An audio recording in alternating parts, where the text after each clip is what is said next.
আসসালামু আলাইকুম। দ্বাদশ শ্রেণীর শিক্ষার্থীদের স্বাগত জানাচ্ছি। আমি আয়েশা আক্তার, প্রভাষক, অর্থনীতি বিভাগ, মহিলা কলেজ, চট্টগ্রাম।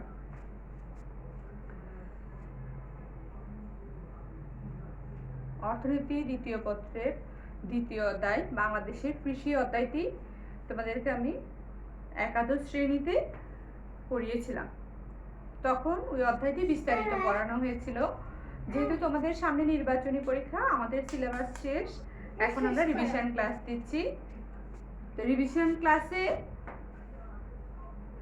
বাংলাদেশের কৃষি অধ্যায়টির যে অংশগুলো থেকে পরীক্ষায় প্রশ্নে আসে বা বিভিন্ন বোর্ডে যে টপিকটা বা যে শিক্ষণফলটা বেশি আসে, গুরুত্বপূর্ণ শিক্ষণফলগুলো নিয়ে ক্লাস দেওয়া হবে। আমি তোমাদের বাংলাদেশের কৃষি অধ্যায়টিতে 2টা ক্লাস দিব। আজকে একটা ক্লাস হবে এবং বৃহস্পতিবারে আরেকটা ক্লাস তোমরা পাবে। আজকের ক্লাসে আমি যে সকল টপিক পড়াবো তা প্রথমে হচ্ছে, যেহেতু আমরা পড়ছি বাংলাদেশের কৃষি অধ্যায়টিতে কি কি থাকছে একটু জানবো। হ্যাঁ, প্রথমে আমরা একটু জানবো কৃষি কি। সাধারণত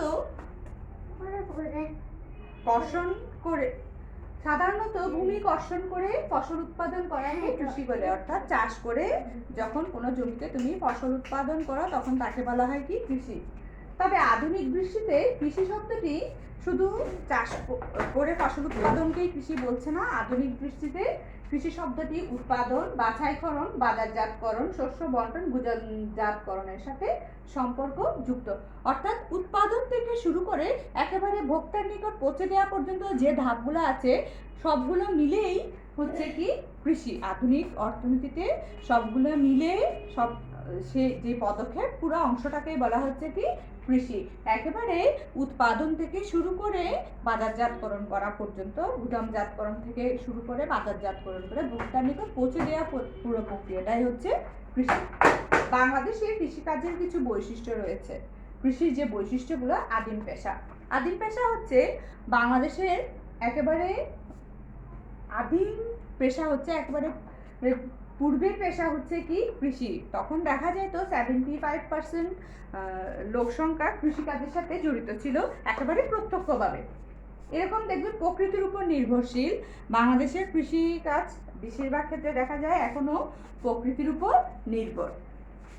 যেমন বৃষ্টিপাত কম হলে, সেচ ব্যবস্থা তেমন উন্নত হয়নি দেখে বৃষ্টিপাত কম হলে দেখা যায় কি শস্য উৎপাদন কম হয়। সেরকম ঋতু বৈচিত্র্যতা, চাষের ভিন্নতা, ঋতু বৈচিত্র্যতা, মানে যেহেতু বাংলাদেশ ঋতু বৈচিত্র্যের দেশ, অনেকগুলো ঋতু আমাদের রয়েছে, 6টি ঋতু।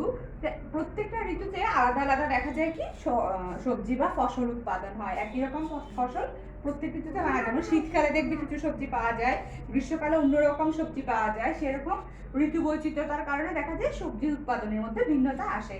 চাষের ভিন্নতা হচ্ছে, যেমন কিছু কৃষক দেখবে যে পুরাতন সনাতন পদ্ধতিতে চাষাবাদ করে লাঙ্গলের মাধ্যমে, আবার কিছু দেখবে যে ট্রাক্টর দিয়ে আধুনিক পদ্ধতিতে চাষাবাদ করছে। যেহেতু চাষের ভিন্নতা পরিলক্ষিত হচ্ছে বর্তমানে।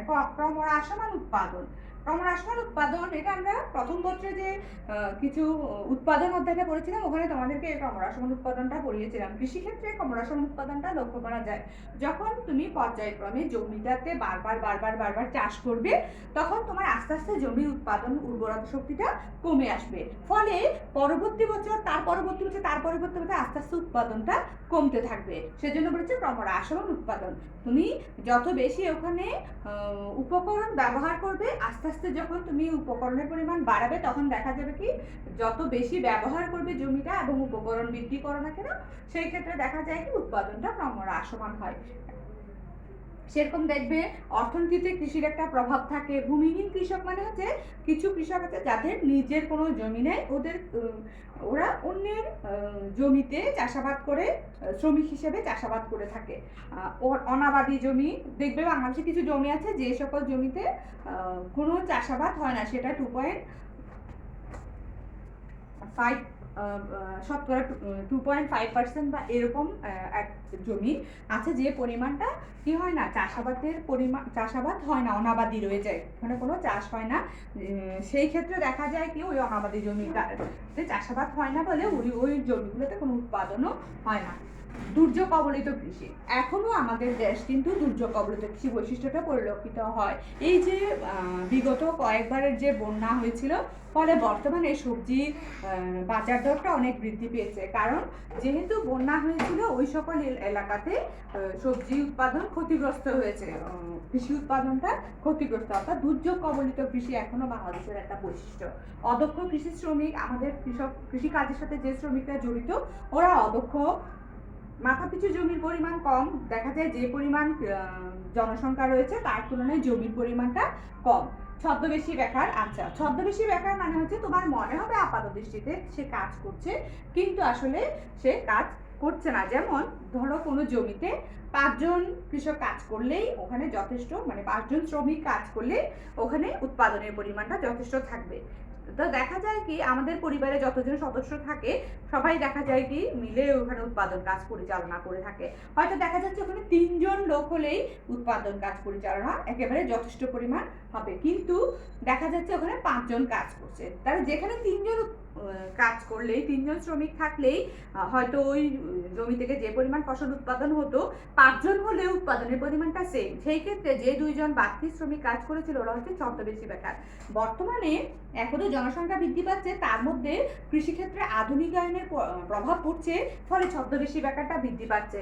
যেহেতু আগে লাঙ্গল দিয়ে গরু দিয়ে চাষাবাদ করতো দেখে দেখা যেত অনেকজনকে কাজে লাগাতে হতো, কিন্তু বর্তমানে ট্রাক্টরের মাধ্যমে যখন করা হয় একজনই কিন্তু পুরো বড় একটা অংশ জমির চাষ কর্ষণ করে ফেলতে পারে। সেই ক্ষেত্রে যে কর্ষণের কাজের জন্য পূর্বে অনেকগুলো শ্রমিক ব্যবহার করা হইতো, এখন যদি আমি ট্রাক্টর চালাবে একজন, শ্রমিক দিয়ে রাখলাম 3 জন, বাকি 2 জনের তো কোনো কাজ নেই, সেই ক্ষেত্রে ওরা হচ্ছে কি, যখন ওদেরকেও আমি নিয়োগে রাখবো সেই ক্ষেত্রে ওরা হবে কি ছদ্মবেশী বেকার।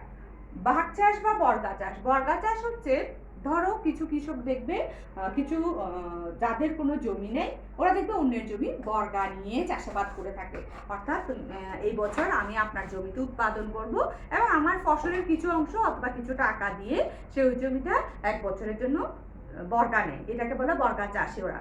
হ্যাঁ, যেহেতু বর্গা চাষ পদ্ধতি বা ভাগ চাষ পদ্ধতি এখনো আমাদের দেশে প্রচলিত রয়েছে, আমাদের কৃষির একটা বৈশিষ্ট্য, তো দেখা যায় কি যেহেতু জমিটি অন্যের সে শুধু 1 বছরের জন্য নিয়েছে, তাই জমির উর্বরা শক্তি বৃদ্ধির প্রতি কৃষকদের কোনো আগ্রহ থাকে না।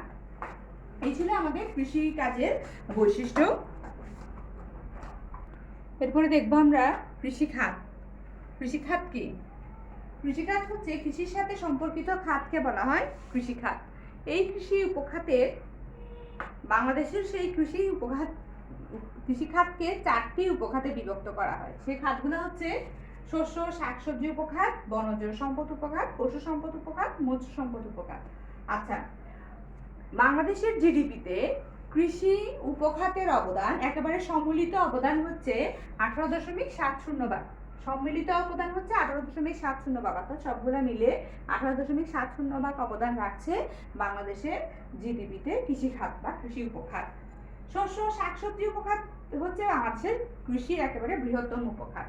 সেই উপখাতটা থেকে দেখা যায় কি বাংলাদেশের যদি কৃষি উৎপাদনগুলোকে আমরা 100 শতকরায় ভাগ করি তাহলে দেখা যাবে শস্য শাকসবজি উপখাতের উৎপাদিত হয় 70 ভাগ, অর্থাৎ শস্য শাকসবজি উৎপাদন করা হয় আমাদের দেশে 70 ভাগই কৃষি উৎপাদনের মধ্যে। বনজ সম্পদ উৎপাদন হয় 2%, পশু সম্পদ উৎপাদন হয় 8%, মৎস্য সম্পদ উৎপাদন হয় 20%। মোট হচ্ছে 100। খেয়াল করে দেখো 70 আর 2 8 20 যোগ করলে 100 হবে। বাংলাদেশের মোট যে কৃষি উৎপাদন হয় তার মধ্যে কৃষি উৎপাদনের 70 ভাগই হয় শস্য ও শাকসবজি উৎপাদন করা হয়।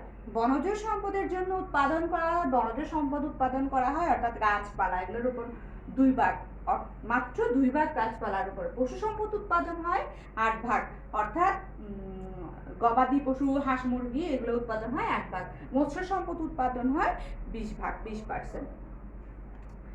এখন আসো, এই যে কিছু ভাগ এখানে লেখা, এগুলো হচ্ছে জিডিপিতে এদের অবদান। এমসিকিউতে এই পোর্শনগুলো লাগবে। এটা হচ্ছে কি, বাংলাদেশে যখন মোট উৎপাদন হিসাব করা হয়, মোট উৎপাদনে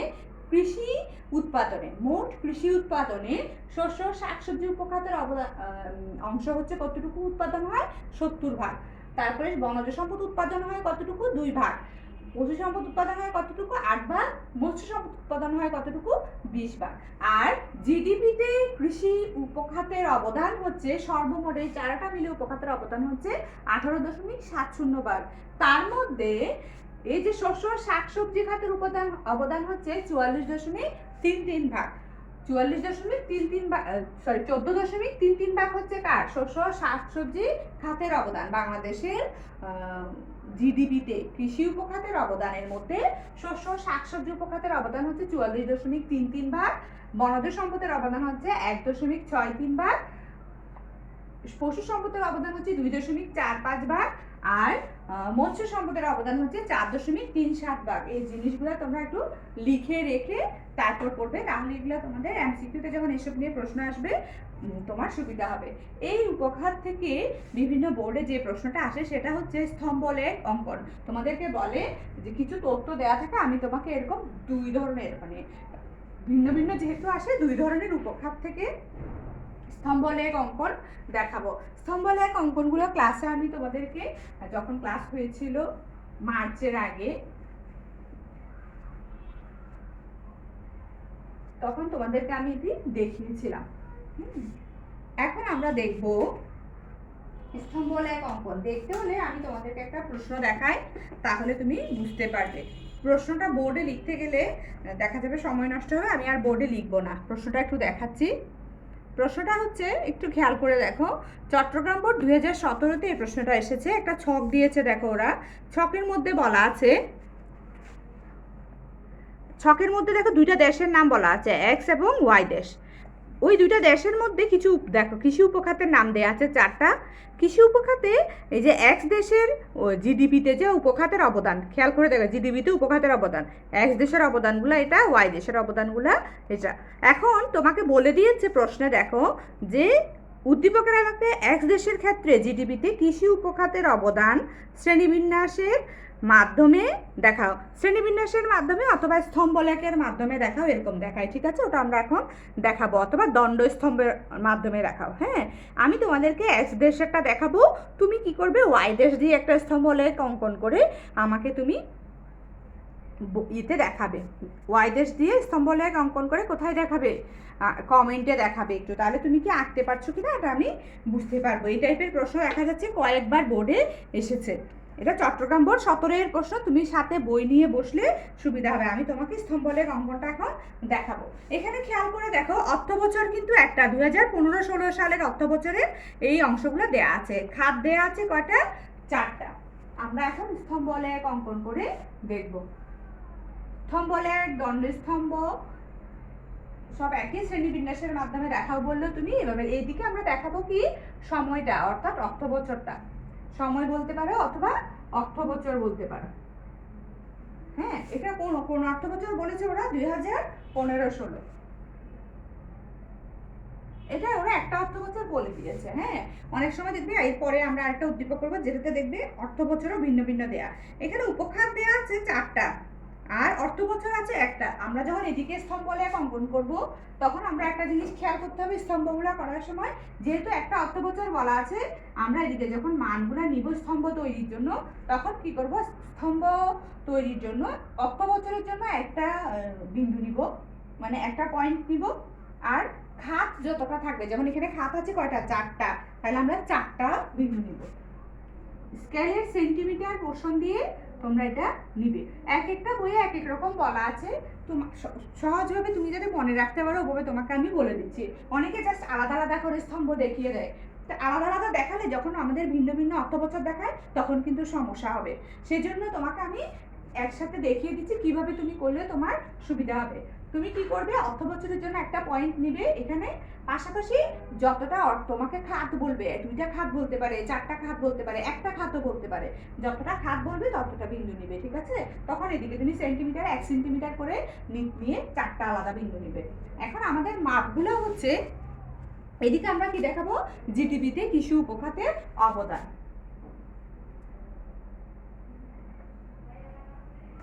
জিডিপিতে কৃষি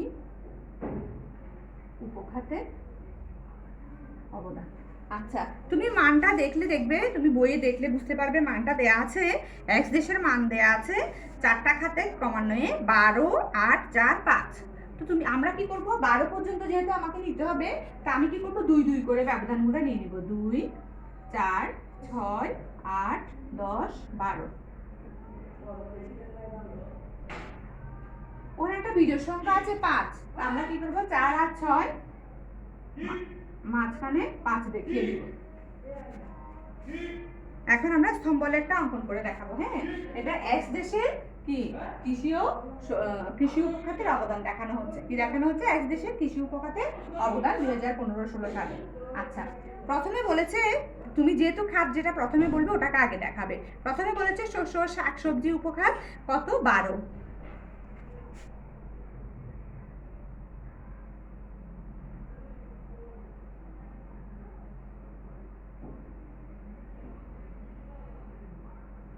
তারপর বলেছে পশু সম্পদ 8।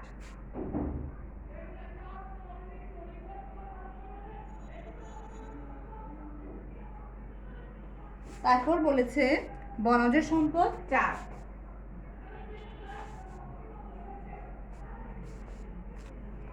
তারপর বলেছে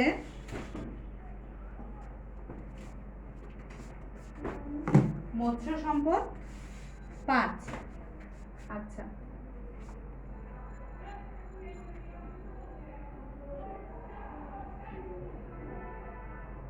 তুমি স্কেল দিয়ে আঁকবে তাহলে একদম বরাবর হবে। টিচার দেখা যায় আমরা যখন খাতা চেক করি তখন স্কেলটা বসিয়ে দেখি। হ্যাঁ, চোখের আন্দাজেও বোঝা যায়, কোনো সময় আমরা স্কেলটা বসিয়ে দেখি যে মানটা ঠিক আছে কিনা।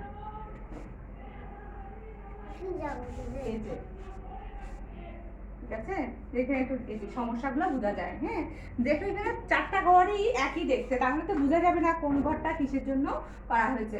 যে যাতে সহজে আমরা বুঝতে পারি সেই জন্য স্তম্ভগুলোকে ভিন্ন ভিন্ন আকৃতি দিয়ে দিবে তুমি। যেমন আমি এটাকে দিয়ে দিলাম একরকম,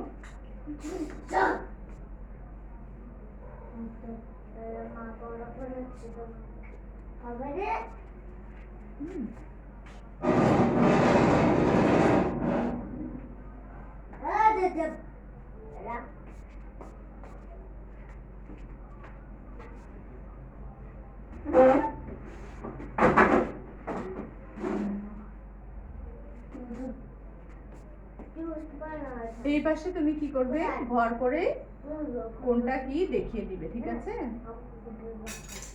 ডান পাশে তুমি কি করবে, ঘর করে কোনটা কি একটু দেখিয়ে দিবে। প্রথমটা হচ্ছে শস্য ও শাকসবজি, দ্বিতীয়টা হচ্ছে তৃতীয়টা কি বনজ সম্পদ ছিল, পশু সম্পদ ছিল। আমি চিন্তা করছি বনজ সম্পদটা এত বেশি হওয়ার কথা না, বনজ সম্পদ সবচেয়ে কম, সবচেয়ে কম মনে রাখবে তুমি। হ্যাঁ, বনজ সম্পদ সবচেয়ে কম। এই যে এরকম, এইটা হচ্ছে স্তম্ভ। হ্যাঁ, এটা 3 নাম্বার, তুমি জাস্ট স্তম্ভ আঁকলেই 3 নাম্বার পেয়ে যাবে। দেখেছো, একদম সহজ। এটা হচ্ছে কি, যখন একটা অর্থবছর দিবে এবং তোমাকে বিভিন্ন খাত দিবে তখন চিত্রটা এরকম হবে। ঠিক আছে, এখন আসো আমরা আরেকটা উদ্দীপক দেখব। অর্থবছরও ভিন্ন ভিন্ন, খাতও ভিন্ন ভিন্ন।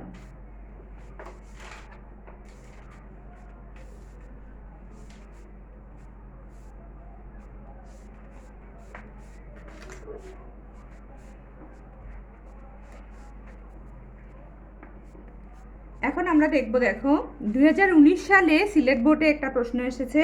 দেখো, বাংলাদেশের কৃষির 2টি উপখাতে জিডিপি এর খাত অর্থওয়ারি প্রবৃদ্ধির হার নিরূপণ। এই যে খাতগুলো দেওয়া আছে দেখো দুইটা, প্রাণী সম্পদ, বনজ সম্পদ। এখানে কিন্তু দেখো দুইটা খাত দিয়েছে।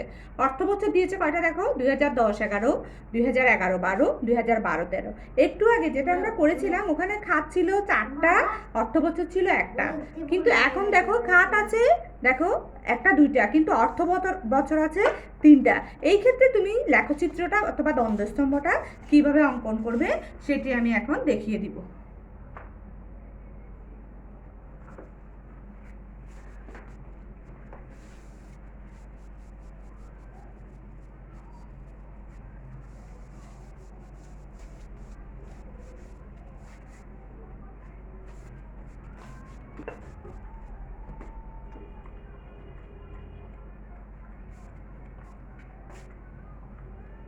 এখন দেখো, এখন কিন্তু আমার অর্থ বছর কয়টা, 3টা। এদিকে আমরা কি দেখাবো, কৃষি উপখাতের অবদান।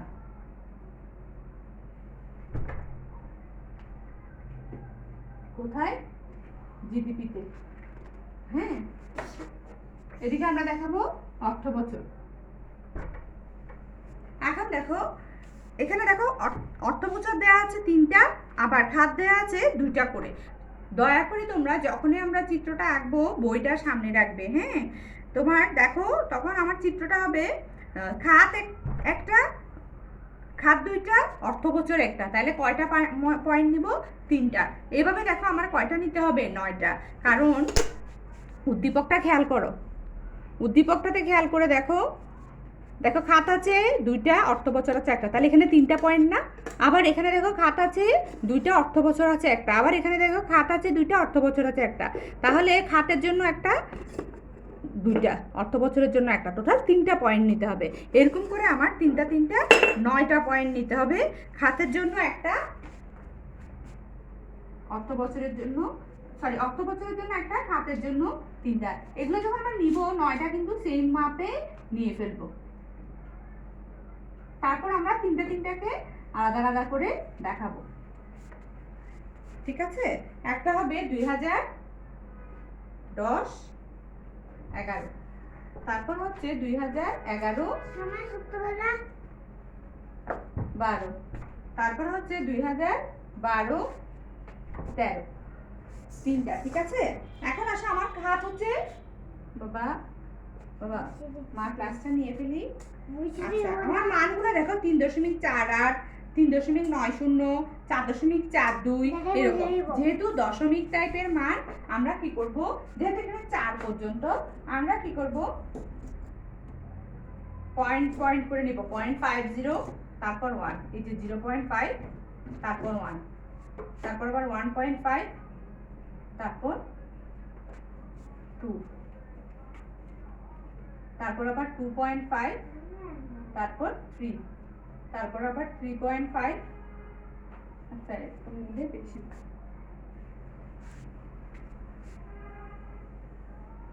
আমরা একটু ছোট করে নেব। হ্যাঁ,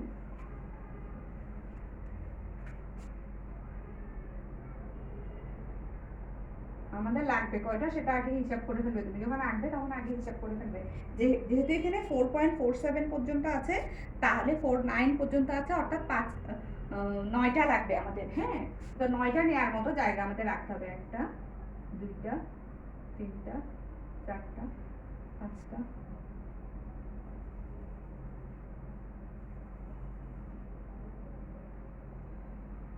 আমরা এদিকে একটু চিহ্ন দিয়ে দিব যাতে আমাদের কম লাগে। হ্যাঁ, 2টা 3টা 4টা 5টা।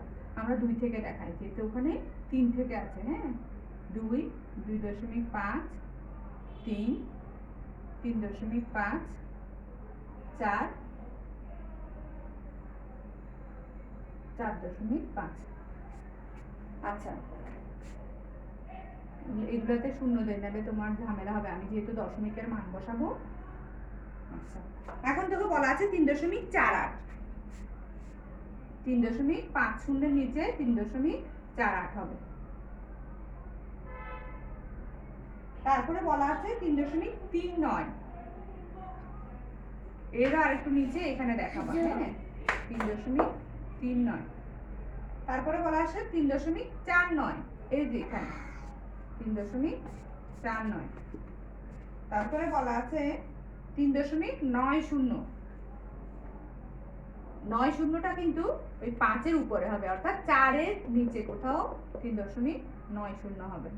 তারপরে বলা আছে 4.42, এই যে 4-এর উপরে, 4-এর উপরে 5-0 একদম কাছাকাছি গিয়ে 4.42 দেখাবে। তারপর বলা আছে 4.47, 4-2 এর একটু উপরে 4.47 দেখাবে। এখানে মানগুলো বোঝা যাচ্ছে না, সমস্যা নাই, আমরা যখন চিত্রটা আঁকবো তখন চিত্রের উপরে মানগুলোকে দেখিয়ে দিব, তাহলে সহজে বোঝা যাবে। আচ্ছা, এখন দেখো আমরা প্রথমে আঁকবো 2010-11 স্তম্ভ। 2010-11 প্রাণী সম্পদের স্তম্ভে হচ্ছে 3.48। এই যে 3.48 আমরা নিয়েছি না, ওখান থেকে একটা লাইন আগে দিয়ে দিবে তুমি, তাহলে তোমার জন্য সুবিধা হবে। এই একটা স্তম্ভ। তারপরে বলা আছে বনজ সম্পদ 3.90। এই যে 3.90 আছে, ওখান থেকে একটা টান আগে দিয়ে রাখবে, তাহলে তোমার জন্য সুবিধা হবে। বাকিটা তুমি এইসব কাজগুলো তুমি সব পেন্সিল দিয়ে করবে, তাহলে ইরেজার দিয়ে সহজে মুছে ফেলতে পারবে। একটা একটা অর্থ বছরের স্তম্ভ হয়ে গেল। হ্যাঁ, এই যে দেখো আমি স্তম্ভ নিয়েছি, একটা খাত প্রাণীজ সম্পদ, একটা খাত বনজ সম্পদ। এরকম আমার আরো 2টা অর্থ বছর ওরা দিয়ে দিয়েছে 2011-12-তে 3.39। 3.39 মানে এই জায়গাটা। প্রথমে তুমি যখন এরকম পেন্সিল দিয়ে আগে এঁকে ফেলবে, তাহলে তোমার জন্য একটু সুবিধা হবে, কি সহজে স্তম্ভটা মিলাতে পারবে।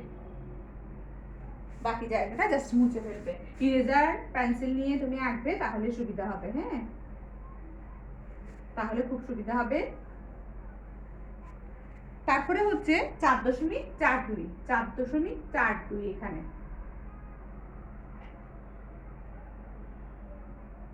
এটাকে এখন উপরের দিকে নিয়ে যাও। আমরা কিন্তু ওই যে একটা অর্থ বছরের জন্য একটা বিন্দু, আর যতটা খাত ততটা বিন্দু নিলে ইজিলি আমার স্তম্ভগুলো চলে আসবে, আর কিছু চিন্তা করতে হবে না। শুধু মাথায় রাখবে তুমি যতটা অর্থ বছর থাকবে ততটা নিতে হবে, আর যতটা খাত থাকবে ততটা নিতে হবে। একটা অর্থ বছরের জন্য একটা, যতটা খাত ততটা। এখানে আমি দেখো অর্থ বছরের জন্য একটা, 2টা খাতের জন্য 2টা, একইভাবে একটা অর্থ বছরের জন্য একটা, 2টা খাতের জন্য 2টা, এইভাবে আমি টোটাল 9টা নিয়ে ফেলেছিলাম। হ্যাঁ, নিচের দিকে। তারপরে হচ্ছে 12-13-তে 3.49, 3.49।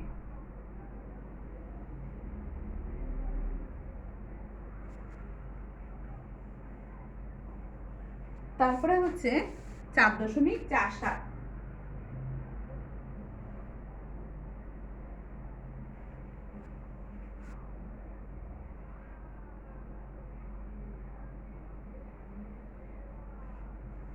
এখন দেখো এখানে যেহেতু 2টা একই রকম, আমাকে কি করতে হবে, একটু ভিন্নতা আনতে হবে। হ্যাঁ, আমি কি করব, একটাতে স্টেপ করে দিচ্ছি, অন্যটা সাদা রেখে দিব, তাহলে সহজে বোঝা যাবে স্টেপটা একটা খাত আর সাদাটা অন্য খাত। হ্যাঁ, স্টেপটা হচ্ছে প্রাণী সম্পদ, আর এখানে তুমি ওটা দেখিয়ে দিবে, ঠিক আছে, একটা স্টেপ দিয়ে দিবে। এটা হচ্ছে প্রাণী সম্পদ,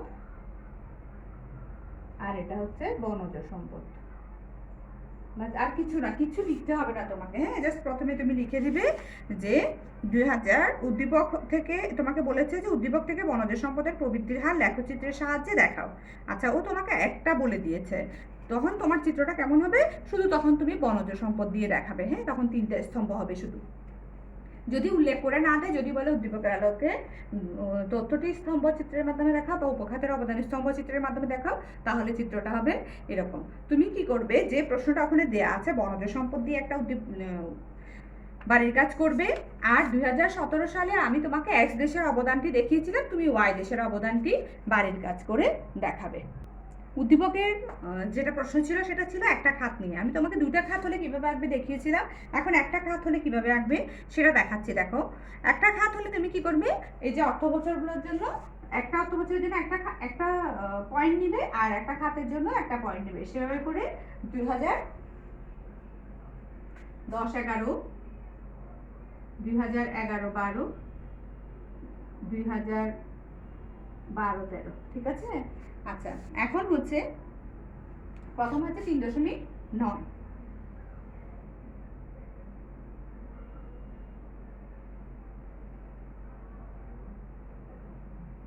যখন এরকম একটা খাত করা হবে, তখন তোমাকে ডান পাশে আর খাতটাকে চিহ্নিত করে দেখাতে হবে না। জাস্ট অঙ্কন করে দিলে হবে।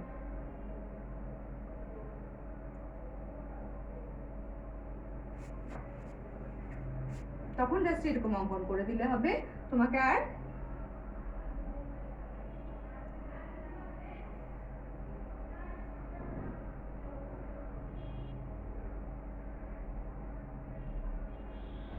জাস্ট এরকম অঙ্কন করে দিলে হবে। তখন আর খাতগুলো চিহ্নিত করে বলতে হবে না যে এটা এই খাত বা অন্য খাত। হ্যাঁ, এই ছিল আজকে আমাদের পড়া। এখানে যেহেতু স্তম্ভলেখ অঙ্কন করেছি তাই বিস্তারিত অন্য পড়াগুলো আর দেখাইনি আমি। তোমাদেরকে এই অধ্যায়ের আরও কিছু পড়া আছে, যেমন কৃষি ঋণ, তারপর কৃষি বাজারজাতকরণ, কৃষি খামার, এই 3টা টপিক থেকেও প্রশ্ন আসে। এই টপিকগুলো আমরা পরবর্তী অংশে আলোচনা করে দিব, পরবর্তী ক্লাসটিতে আমি এই টপিকগুলো আলোচনা করে দিব। ঠিক আছে, তোমরা কি করবে, একটু ওই টপিকগুলো আগে থেকে একটু রিভিশন দিয়ে রাখবে, তাহলে যখন আমার ক্লাসটা দেখবে তাহলে সহজে বুঝতে পারবে। আজ এই পর্যন্তই। আল্লাহ হাফেজ, ভালো থাকবে, সুস্থ থাকবে এবং একটু পড়ালেখা করবে যেহেতু সামনে তোমাদের পরীক্ষা। আল্লাহ হাফেজ।